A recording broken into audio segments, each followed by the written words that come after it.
മലപ്പുറം ജില്ല വിഭജിച്ചാൽ അത് കുട്ടി പാകിസ്ഥാനാകും എന്ന് പറഞ്ഞ കോൺഗ്രസിനെ കുറിച്ച് പറയുന്നില്ല. നിങ്ങളുടെ മുമ്പിൽ താൽക്കാലികമായ രാഷ്ട്രീയ ലാഭം മാത്രമേ ഉള്ളൂ. ശരി, ശ്രീ വി വസീഫ്, ഇപ്പോൾ വെള്ളാപ്പള്ളി ഒരു വർഗീയവാദിയാണ് എന്ന നിലപാട് CPM-നും മുഖ്യമന്ത്രിക്കും ഇല്ല എന്നാണോ മനസ്സിലാക്കേണ്ടത്? കാരണം കാറിൽ കയറ്റിയത് ഞാനാണെങ്കിൽ കാറിൽ കയറ്റില്ല എന്നാണ് ഇന്നലെ ബിനോയ് വിശ്വം പറഞ്ഞത്. അപ്പോൾ ഞങ്ങൾ രണ്ടുപേരും രണ്ട് വ്യക്തികളാണ് എന്ന് പറഞ്ഞുകൊണ്ട് ഞാൻ കാറിൽ കയറ്റിയതിൽ തെറ്റില്ല എന്ന് അദ്ദേഹം പറയുകയാണ്. എന്തുകൊണ്ടാണ് കാറിൽ കയറ്റിയതുമായി ബന്ധപ്പെട്ട ചോദ്യമുണ്ടാകുന്നത്? ഒരു വർഗീയവാദിയായതുകൊണ്ടും വർഗീയ പ്രസംഗങ്ങളും വർഗീയ പ്രതികരണങ്ങളും തുടർച്ചയായി നടത്തിയതിന് തൊട്ടു പിന്നാലെയാണ് ഈ സംഭവം എന്നതുകൊണ്ടുമാണ്. അപ്പോൾ വെള്ളാപ്പള്ളിയുമായി ബന്ധപ്പെട്ട് ഇന്ന് മുഖ്യമന്ത്രി പറഞ്ഞതിനെ എങ്ങനെയാണ് ജനം മനസ്സിലാക്കേണ്ടത്? ശ്രീ വസീഫ്. ഇവിടെ ഇപ്പോൾ രാജു പി നായരും കേരളത്തിലെ കോൺഗ്രസും അതോടൊപ്പം തന്നെ മുസ്ലിം ലീഗാണ് പ്രധാനം, ജമാഅത്തെ ഇസ്ലാമിയും മുസ്ലിം ലീഗും. അവർ കഴിഞ്ഞ ഈ ഒരു തെരഞ്ഞെടുപ്പ് കാലയളവിൽ അവരെടുത്തൊരു തന്ത്രം അല്ലെങ്കിൽ അവരുടെ ഒരു തെരഞ്ഞെടുപ്പ് അജണ്ട എന്തായിരുന്നു? നിങ്ങളെടുത്ത് പരിശോധിച്ചോ? അവരെ സംബന്ധിച്ചിടത്തോളം കേരളത്തിലെ CPM-ൻ്റെ ഓരോ നേതാക്കളെയും സംഘിയാക്കണം എന്നുള്ളതാണ് അവരെ സംബന്ധിച്ചിടത്തോളം. നിങ്ങൾ ഓരോന്നെടുത്തോ. വിജയരാഘവൻ സഖാവിനെ അവർ പരിശ്രമിച്ചില്ലേ?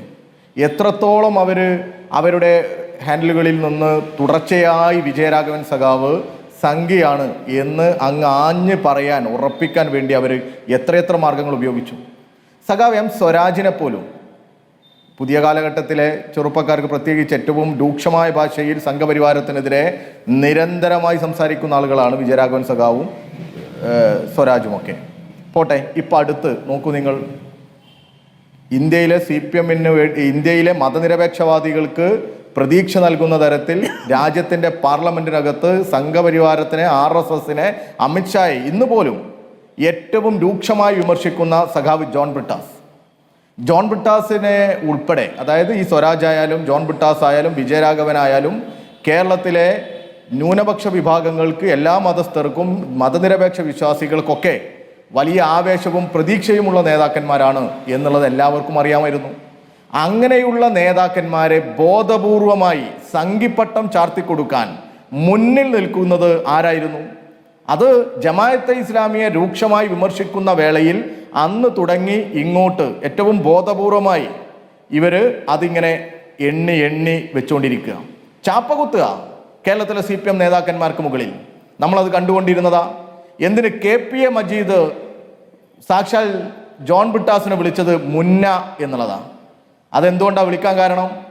സുരേഷ് ഗോപി ആരാ? തൃശ്ശൂരിൽ ഈ പറയുന്ന രാജു പി നായരുടെ കോൺഗ്രസ് ബോധപൂർവമായി മുരളീധരനെ വടകരയിൽ നിന്ന് തൃശ്ശൂരിൽ കൊണ്ടുവന്ന് TN പ്രതാപനെ മാറ്റി അവിടെ ആരെ മത്സരിപ്പിക്കുകയാണ്? ഈ മുരളിയെ മത്സരിപ്പിച്ച് 1 ലക്ഷത്തോളം വോട്ട് BJPക്ക് കൊടുത്ത് BJPക്ക് ലോകസഭയിൽ അക്കൗണ്ട് ഉണ്ടാക്കി കൊടുത്ത സാഹചര്യം. അവിടെ വിജയിച്ച സുരേഷ് ഗോപി ഭീകരമായി ഏറ്റവും വൃത്തികെട്ട രീതിയിൽ ഇവിടെ ധ്രുവീകരണം ഉണ്ടാക്കാൻ പരിശ്രമിച്ചുകൊണ്ടിരിക്കുന്ന സമയത്ത് ആ സുരേഷ് ഗോപിക്കെതിരെ ഉപയോഗിച്ച മുന്ന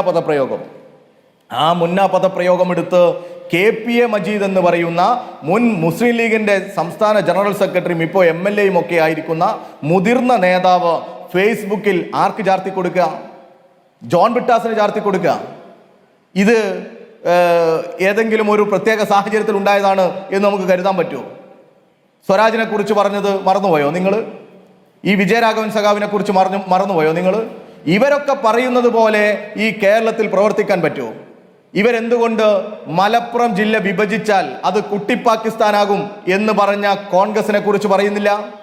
മലപ്പുറം ജില്ലാ വിഭജന കാലഘട്ടത്തിൽ ഏറ്റവും രൂക്ഷമായി ഈ പറയുന്ന കോൺഗ്രസ് ആയിരുന്നില്ലേ പ്രതികരിച്ചിരുന്നത്? മുസ്ലിം ലീഗിനെതിരെയും ഈ മലപ്പുറം ജില്ലക്കെതിരെയും ജില്ലാ രൂപീകരണത്തിനെതിരെ എത്ര മോശമായ രീതിയിലാണ് അവർ പ്രതികരിച്ചുകൊണ്ടിരുന്നത്. എന്നിട്ട് ഇപ്പോ അതും ഈ മുസ്ലിം ലീഗ് നോക്കണം നിങ്ങൾ, NIA ഭേദഗതി നിയമം ഇവിടെ പാർലമെന്റിൽ അവതരിപ്പിക്കുമ്പോൾ ബിരിയാണി തിന്നാൻ ഇവിടെ മലപ്പുറത്തേക്ക് ഓടി വന്ന് കല്യാണത്തിൽ പങ്കെടുത്ത മുസ്ലിം ലീഗിന്റെ നേതാക്കന്മാരാണ് ജോൺ ബ്രിട്ടാസിനെതിരെ പറയുന്നത്. മുത്തലാഖ് ബില്ല് അവിടെ പാർലമെന്റിൽ അവതരിപ്പിക്കുമ്പോൾ ഇടതുപക്ഷം ഉൾപ്പെടെ വലിയ രീതിയിൽ പ്രതിഷേധവും പ്രക്ഷോഭവും നടത്തുന്ന സമയത്ത് കല്യാണത്തിനും ബിരിയാണി തിന്നാനും ഓടിപ്പോയ മുസ്ലിം ലീഗുകാർ ഈ കേരളത്തിലെ CPM-ന്റെ നേതാക്കന്മാരെ, മതനിരപേക്ഷതയ്ക്ക് വേണ്ടി അചഞ്ചലമായി നിലകൊള്ളുന്നവരെ സംഘിപ്പട്ടം ചാർത്തിക്കൊടുക്കാൻ അതിനാ മത്സരിക്കുന്നത്. അത് ജമാഅത്തെ ഇസ്ലാമിയുടെ അജണ്ടയാണ്, അവരുടെ സ്ക്രിപ്റ്റാണ്. ആ സ്ക്രിപ്റ്റ് പിടിച്ച മുസ്ലിം ലീഗും കേരളത്തിലെ ചില പ്രത്യേക താല്പര്യക്കാരും ഒക്കെ ഒന്നിച്ചണിനിരക്കുക. അതിന് കോൺഗ്രസ് നിന്നൊടുക്കുക. കോൺഗ്രസ് നിന്നൊടുക്കുക. ജമാഅത്തെ ഇസ്ലാമിക്ക് പോലും ക്ലീൻ ചിറ്റ് കൊടുക്കുന്ന തരത്തിലേക്ക് കേരളത്തിലെ പ്രതിപക്ഷ നേതാവ് മാറി. ജമാഅത്തെ ഇസ്ലാമിക്ക് പോലും അങ്ങനെ ഒരു അഭിപ്രായമില്ല, ഞങ്ങൾ മതരാഷ്ട്രവാദത്തിന് വേണ്ടി നിലകൊള്ളുന്നവരാണ് എന്ന് തന്നെയാണ് അവർ പറഞ്ഞുകൊണ്ടിരിക്കുന്നത്. മുസ്ലിം ലീഗിന് പോലും അത് ഉറപ്പിച്ച് പറയാൻ പറ്റില്ല. കാരണം മുസ്ലിം സമുദായത്തിനകത്ത് ജമാഅത്തെ ഇസ്ലാമിക്കെതിരെ അഭിപ്രായ വ്യത്യാസമുണ്ട്. എന്നിട്ടും വി ഡി സതീശൻ ഇടപെടുക. ഇങ്ങനെ ബോധപൂർവമായി ഈ രാഷ്ട്രീയ പരിസരത്തിൽ വർഗീയമായ ചെരിതിരിവുണ്ടാക്കാൻ ആരാണ് പരിശ്രമിക്കുന്നത്? പരിശ്രമിക്കുന്നത് കേരളത്തിലെ വലതുപക്ഷമാണ്. അതിന്റെ ബുദ്ധി കേന്ദ്രം ജമാഅത്തെ ഇസ്ലാമിയാണ്. ഏതായാലും രാജു പി നായരുടെ ഈ ആവേശമൊക്കെ കാണുന്നത് ഒരു സന്തോഷമുണ്ട്. കാരണം ഒരു വല്ലാത്ത ആവേശത്തിലാണ്. പക്ഷെ പറയുന്നത് എന്താ? RSSനെ ഞങ്ങളാണോ വളർത്തുന്നത്? നിങ്ങൾ മനസ്സിലാക്കേണ്ടത്, ഇന്ന് കോൺഗ്രസിൻ്റെ കോർ കമ്മിറ്റി, അതായത് AICCയുടെ നേതൃത്വം പണിയെടുക്കുന്നത് പൂർണ്ണമായിട്ടും RSSനെയും BJPയെയും സംരക്ഷിക്കാനാണ്. നിങ്ങളുടെ നേതാവല്ലേ ഇപ്പോഴും ശശി തരൂർ, ദിഗ്വിജയ് സിംഗ് ഉൾപ്പെടെയുള്ള എത്രയെത്ര നേതാക്കൾ, KC വേണുഗോപാൽ, ഇവരൊക്കെ ആരാ? നിങ്ങളുടെ പ്രിയങ്ക ഗാന്ധി ആരാ? രാജ്യത്തെ വർഗീയതക്ക് ഏറ്റവും കൂടുതൽ ഇടപെടാൻ അല്ലെങ്കിൽ വ്യാപിപ്പിക്കാൻ, വർഗീയതയെ വ്യാപിപ്പിക്കാൻ ഒക്കെ അവസരമുണ്ടാക്കിയ ഒരു സംഭവമല്ലേ ബാബരി മസ്ജിദിന്റെ തകർച്ച? അത് തകർത്തിടത്ത് രാമക്ഷേത്രം ഉണ്ടാക്കുമ്പോൾ അതിന് വെള്ളി ഇഷ്ടിക കൊടുത്തയക്കാൻ വെമ്പൽ കാട്ടിയ നേതാക്കന്മാരല്ലേ ഇന്ത്യയിലെ കോൺഗ്രസ് നേതാക്കന്മാർ? നിങ്ങളാണോ വലിയ വർത്തമാനം പറയുന്നത്? ഈ രാജ്യത്ത് സംഘപരിവാരത്തിന്, RSSന് വലിയ ഏറ്റവും കൂടുതൽ ശാഖകളുള്ള ഈ കേരളത്തിൽ ജീവൻ കൊടുത്ത RSSനെ പ്രതിരോധിച്ച പ്രസ്ഥാനത്തിന്റെ പിന്മുറക്കാരനും അതിന്റെ നേതൃത്വവുമാണ് സഖാവ് പിണറായി വിജയൻ. നിങ്ങൾക്കൊക്കെ ഇങ്ങനെ ബടായി അടിച്ചു പോകാനേ പറ്റൂ. പ്രതിരോധിക്കാനോ കവചം തീർക്കാനോ ഈ നാടിനെ സംരക്ഷിക്കാനോ പറ്റില്ല. നിങ്ങളുടെ മുമ്പിൽ താൽക്കാലികമായ രാഷ്ട്രീയ ലാഭം മാത്രമേ ഉള്ളൂ. നിങ്ങൾ എടുക്കുന്ന സമീപനം എന്താണ്? അതാ ഞാൻ നേരത്തെ പറഞ്ഞ മറ്റത്തൂരും കുമരകത്തും ഉൾപ്പെടെ കേരളത്തിൽ ഉടനീളം നിങ്ങൾ ഉണ്ടാക്കിയത്. ബേപ്പൂർ മോഡലും വടകര മോഡലും ഒക്കെ മറന്നുപോയോ നിങ്ങൾ? ഇവിടെ നിങ്ങൾക്ക് വേണ്ടി അല്ലെങ്കിലും CPMനെതിരെ പറഞ്ഞുകൊണ്ടിരിക്കുന്ന കുറച്ച് ബുദ്ധിജീവികൾ എന്ന ഒരു ലേബലിൽ നടക്കുന്ന കുറെ ആളുകളുണ്ട്.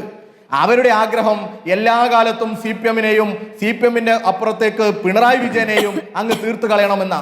അതിനുവേണ്ടി ബുദ്ധിയും സമയവും ആരോഗ്യവും ഒക്കെ ചെലവഴിച്ച് അവരങ്ങ് മടുത്തു പോവുകയുള്ളൂ. അവരിപ്പോ വീണ്ടും അങ്ങ് മാളത്തുനിന്ന് പുറത്തിറങ്ങി വരിക. ഏതൊക്കെ പാതയിലാണ് അവരൊക്കെ പോയത് എന്ന് എന്നെ കൊണ്ട് വെറുതെ പറയിപ്പിക്കണ്ട. ഇവിടെ കർണാടകയിൽ, തൊട്ടടുത്ത കർണാടകയിലാണല്ലോ RSSന്റെ രാഷ്ട്രീയവും RSSന്റെ രീതികൾ, RSSന്റെ പ്രവർത്തികൾ അതുപോലെ തുടരുന്നത് ആരാ? നിങ്ങളാണ്. ലഹങ്കയിൽ, ഇവിടെ ബാംഗ്ലൂരിൽ തൊട്ടടുത്താണല്ലോ. ഒന്ന് പോയി നോക്കണ്ടേ രാജു പി നായർ? അവിടെ എത്ര കുടുംബങ്ങളെയാണ് നിങ്ങൾ ആട്ടിയിറക്കിയത്? എത്ര കുടുംബങ്ങളെയാണ് ബുൾഡോസർ കൊണ്ടുവന്ന് തരിപ്പണമാക്കിയത്? അവിടെ ഒരു സെയ്ദ് മുബാറക് ഉണ്ട്. ഞങ്ങളുടെ നേതാവ് സഖാവ് A റഹീം പോയപ്പോ ആ മുബാറക് ഒരു കല്യാണക്കുറി എടുത്ത് കാണിച്ചു. ഈ ജനുവരി മാസം 2-ാം തീയതി, അതായത് നാളെ അദ്ദേഹത്തിന്റെ കല്യാണമായിരുന്നു. ആ കല്യാണം നടക്കേണ്ട വീടാണ് നിങ്ങളുടെ ഈ സൗത്ത് ഇന്ത്യയിലെ നിങ്ങളുടെ വലിയ പ്രതീക്ഷയാണെന്ന് പറയുന്ന കോൺഗ്രസ് നേതാക്കന്മാർ ഭരിക്കുന്ന കർണാടകയിൽ ആ പാവപ്പെട്ട മുസ്ലിം വിഭാഗത്തിന്റെയും ദളിതരെയും വീടുകൾ അടിച്ചു പൊളിച്ച് നിരത്തിയത്. എന്നിട്ട് അതിന് ന്യായീകരണവുമായിട്ട് ആ മുസ്ലിം ലീഗിനെ നമ്മൾ കണ്ടത്. നേരത്തെ ബാബരി മസ്ജിദ് പൊളിച്ചപ്പോ എന്ത് നിലപാടാണോ മുസ്ലിം ലീഗ് എടുത്തത്, അതേ നിലപാടാണ് മുസ്ലിം ലീഗ് എടുക്കുന്നത്. എന്നാൽ ഇതേ മുസ്ലിം ലീഗിനെ കുറിച്ച് കോൺഗ്രസിന് വ്യത്യസ്ത അഭിപ്രായമില്ല എന്ന് നിങ്ങൾക്ക് പറയാൻ പറ്റുമോ? നിങ്ങളുടെ VD സതീശൻ തന്നെ പലതവണയും ഈ മുസ്ലിം ലീഗിനെതിരെ പറഞ്ഞിട്ടുണ്ട്. വെള്ളാപ്പള്ളിയെ മാത്രം നിങ്ങൾ പറയുന്നുണ്ടല്ലോ, VD സതീശൻ പറഞ്ഞിട്ടില്ലേ? മലപ്പുറത്ത് 5-ാം മന്ത്രി വിവാദവുമായി ബന്ധപ്പെട്ടുണ്ടായ ചർച്ചകൾ ഈ കേരളത്തിൽ കൊടുമ്പിരി കൊണ്ടപ്പോ VD സതീശന്റെ സ്റ്റേറ്റ്മെന്റ് എന്താ? ഈ മുസ്ലിം ലീഗിനെതിരാ. നിങ്ങളുടെ ആര്യാടൻ മുഹമ്മദ് ഈ മലപ്പുറം കുട്ടി പാകിസ്ഥാനാവും എന്ന് പറഞ്ഞിട്ടില്ലേ? നിങ്ങളും BJPയും മാത്രമാണ്, അതായത് BJPയുടെ പഴയ പാർട്ടി ജനസംഘവും മാത്രമാണ് മലപ്പുറം രൂപീകരണത്തിനെതിരെ സമരം നടത്തിയത്, കോൺഗ്രസും ജനസംഘവും. എന്നിട്ടിപ്പോ ഞങ്ങൾ ജനസംഘവുമായി ചേർന്നു എന്ന് നിങ്ങളുടെ സുധാകരനോടൊക്കെ ഒന്ന് പോയി ചോദിക്ക്, എന്തായിരുന്നു ഈ ജനതാ പാർട്ടിയും എന്തായിരുന്നു RSSും എന്നൊക്കെ. എന്നിട്ട് ഇപ്പൊ ആളുകളെ തെറ്റിദ്ധരിപ്പിക്കുന്ന പ്രചരണവുമായിട്ട് വരിക. നിങ്ങൾക്ക് അതിന് സാധിക്കില്ല. പിന്നെ നിങ്ങൾ പിണറായി വിജയൻ ഇന്ന് നടത്തിയ ഒരു സ്റ്റേറ്റ്മെന്റിന്റെ ഒരു വാചകം എടുത്ത് നിങ്ങൾ അങ്ങ് പറയുക വലിയ രീതിയിൽ അദ്ദേഹത്തിനാവാൻ പറ്റില്ല.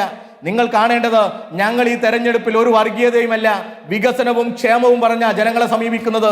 നിങ്ങൾക്ക് പോറ്റിയ കയറ്റിയതും നിങ്ങൾക്ക് ഈ നാട്ടിൽ മറ്റു പലതും പറഞ്ഞ് ധ്രുവീകരണം ഉണ്ടാക്കാൻ SDPIയും ജമാഅത്തെ ഇസ്ലാമിയും എഴുതി തരുന്ന വാചകങ്ങൾ അതുപോലെ ഉരുവിട്ട് അതുപോലെ തന്നെ CPM വിരുദ്ധരുടെ എല്ലാം കൂടാരങ്ങളിൽ കിടന്നുറങ്ങിയാലേ നിങ്ങൾക്ക് മുന്നോട്ട് പോകാൻ പറ്റൂ.